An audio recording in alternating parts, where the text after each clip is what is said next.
welcome back to my channel. My name is Kelsey and today I will be doing my April TBR.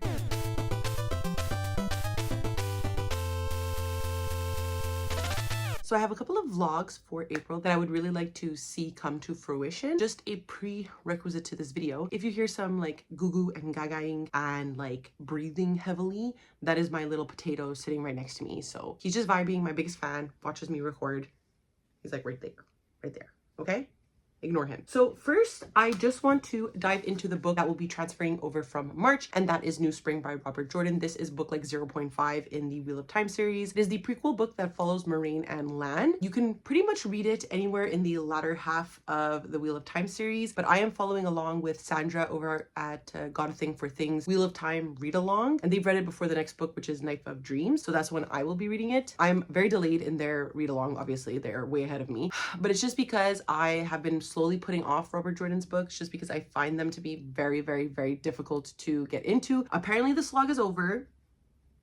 We'll see, but I am reading them in order to read like everything Brandon Sanderson has ever written, and he's written the last 3 books of the Wheel of Time series. That is why I have been catching up with the first books in the series. The Wheel of Time essentially follows this world where time is a wheel and the forces between good and evil are constantly fighting throughout time. And Moiraine is an Aes Sedai, which is like a witch in this world, who travels to a farm town in order to find like 3 kids that seem to have the power of the dragon in order to control this era's dragon. And the Dragon Reborn is someone who is constantly on the side of evil. And so this iteration, they would like for the Dragon Reborn to be on the good side. Moiraine and Lan are 2 characters that I do enjoy in the Wheel of Time series, which is a stretch, but they are characters that are pretty engaging. So I'm excited to see how this one goes, and this is fairly short for a Wheel of Time book. It's only 300 pages, so I'm really hoping to get to it because I would just like to move on in this series. Next, let's talk about the Buzzwordathon. The Buzzwordathon is a year-long readathon that is hosted by Kayla over at Books and Lala, and this year there is 2 versions of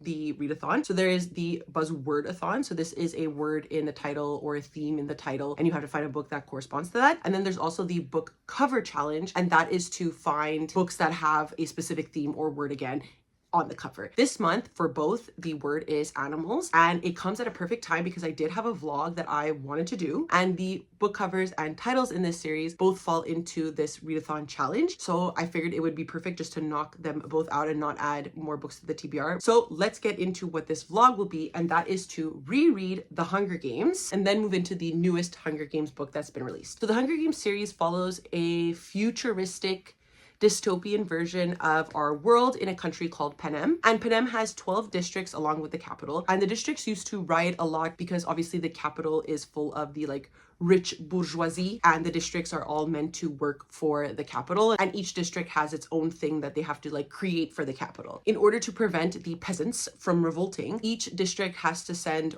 1 boy and 1 girl to the capital in order to fight in the Hunger Games, where they kill each other until one is left standing.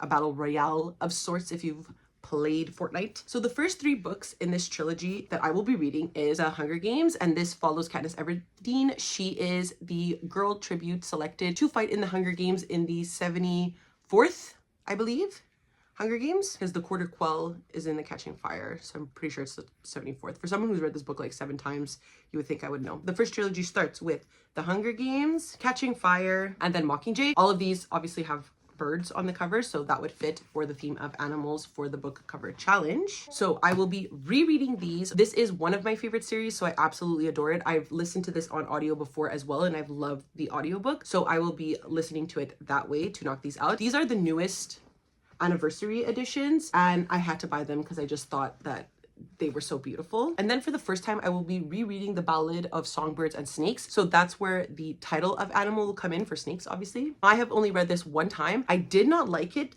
but I think I wasn't mentally prepared for a Hunger Games novel following a villain. I wasn't really grasping at what Suzanne Collins was trying to say. Like, she is a genius, and I didn't give her enough of a shot the first time I read this. It was also during the pandemic, and I just was not having anything that had to do with critiquing anything because I hated the world, and I do now, but now I'm going into this with more knowledge, you know what I mean? And this follows President Snow, who is the like evil dictator in the Hunger Games. And then following that, I will be reading the newest book in the Hunger Games series, which is Sunrise on the Reaping. And this follows Haymitch and Haymitch's games. So Haymitch is a past victor in District 12, and he is the one that is mentoring Peeta and Katniss in the Hunger Games trilogy. I've been dying to know about Haymitch's games, and I've been seeing a lot of reactions online. Thankfully, I haven't been totally spoiled, but I've been seeing a lot of reactions online to this book, and it's making me like so freaking excited. So I can't wait to pick this up. I really hope you guys still want to watch this vlog because it's coming a bit later than the release of the book, obviously, but I really wanted to give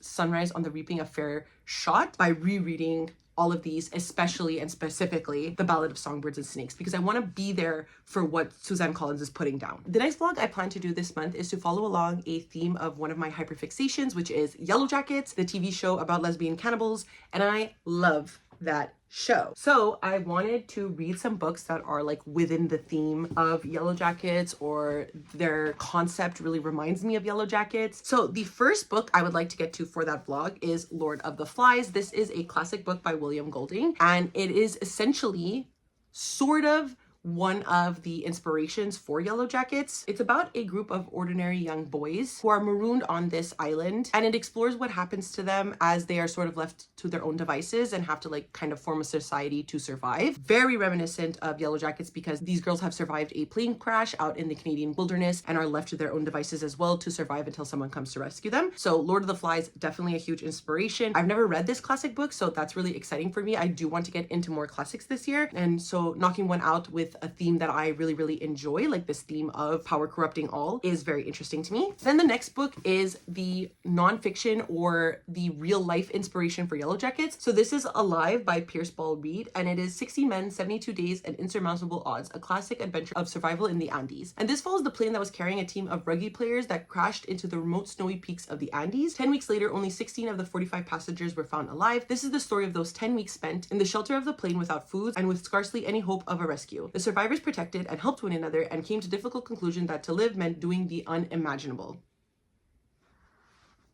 So obviously another huge inspiration for Yellow Jackets. I'm interested to read this. It's a case that I only really learned about because of Yellow Jackets, but I would like to see if there's anything that happened within this story that therefore could be predicting what could happen with the Yellow Jackets TV show. Then after, these are two books that have been suggested to be very similar to Yellow Jackets on like Reddit threads and stuff, so I decided to add these to the vlog as well. The first being The Troop by Nick Cutter. This is about a troop of boys who are in the Canadian wilderness for a weekend camping trip together, but then an unexpected intruder comes into their camp and is like shockingly thin, very pale, and very hungry. And so the boys and their scoutmaster are dealing with something that is extremely terrifying and frightening to them. Seems very scary. I know a lot of people really like this book, and it's one of their favorites from Nick Cutter. I've never read from him before, but this is definitely very intriguing for me. I always wanted to read this one, so I think this could be a really scary read. And then the last book I would like to read for this vlog was also suggested as similar to Yellow Jackets, and that is Fantastic Land by Mike Bachman.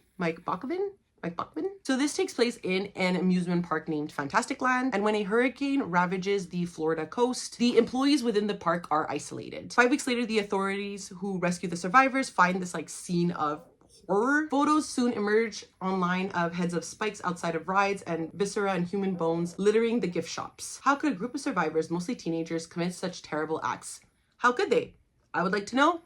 And so would the people watching Yellow Jackets. So these are the 4 books I will be definitely reading for that vlog, and I'm very excited. I cannot express to you how much I want to read these books and how long I've been sitting on this idea for that vlog. And then the last book I would like to get to this month, because I do have some time. Obviously, I only have 2 vlogs planned, but I have been slacking on my nonfiction goal this year. I definitely wanted to read way more nonfiction than I have been reading. So since I'm not at work anymore, I feel like I should still be keeping my brain peeled, you know what I mean? So I am a user research analyst. This is user-friendly, how the rules of hidden design are changing the way we live, work, and play. So my phone is running out of space, so I have to record this on Snapchat, so sorry for the drastic difference in quality. But this is by Cliff Kwong with Robert Fabricant. This is just a book on the assumption that machines should anticipate what we need, spanning more than a century of sweeping changes from women's rights to the Great Depression to World War II to the rise of the digital era. This book unpacks the ways in which the world has been and continues to be remade according to the principles of one one, obscure discipline of user experience design. This is something I'm obviously very interested as it is my career. So I think that this could be really engaging. I have the audiobook for it, so I'm expecting to just like this, and I think it could be really, really cool. So that's it for this video. I'm sorry that it has ended so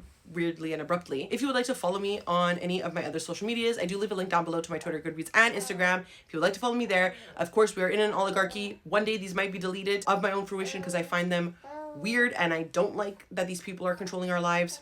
But if they're there, they're there. You can follow me there. Let me know down below what you've thought of any of these books. If you've read them, did you like them? Did you hate them? Let me know. And of course, because it is the end of the video, please do not forget to like, subscribe, and ring the notification bell. It does wonders for my channel. Makes me feel really good. And that's it. I never know how to end these things. So I will see you next time. Okay, bye.